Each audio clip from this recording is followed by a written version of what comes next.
Hello, আসসালামু আলাইকুম। আশা করি আপনারা ভালো আছেন। আলহামদুলিল্লাহ আমিও ভালো আছি। একটা জিনিস দেখাবো আপনাদের আজকে।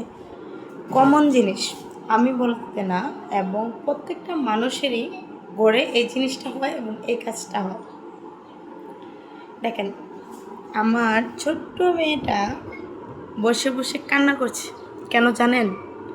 আমি ওর ফোন দিচ্ছি না, এই কারণে ওর বসে বসে কীভাবে ছোট্ট বিড়ালের মতন কান্না করতেছে। আসলে আশ্চর্য লাগছে না জিনিসটা?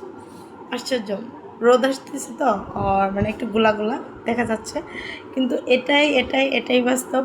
আমি মানে আমার বাচ্চা বলতে না, প্রত্যেকটা বাচ্চাই এখন ফোনে আসক্ত।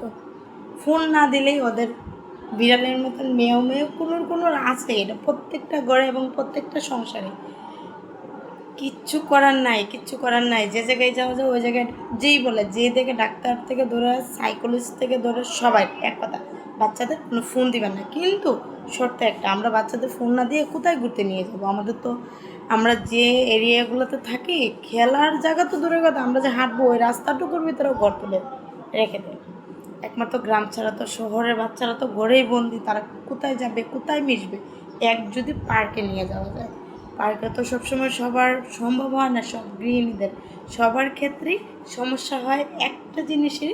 বিশেষ করে যাদের একটা বাচ্চা আছে কিংবা দুটো বাচ্চা আছে, ম্যাক্সিমাম বাচ্চারা যেমন ধরেন ওদের একটা শিডিউল থাকে মাদের ক্ষেত্রে, সকালে ঘুম থেকে উঠে ব্রাশ, খাওয়া দাওয়া ইত্যাদি ইত্যাদি, ওরা নিজেরা একটা সময় কাটিয়ে নেয়। কিন্তু একটা সংসারে সময় দেওয়ার পরে বাচ্চাদের নিয়ে পার্কে যাওয়া মাদের জন্য অনেক অনেক কষ্ট এবং অনেক ক্রিটিক্যাল ব্যাপার। বুঝছেন? আসলে এটা বোঝানো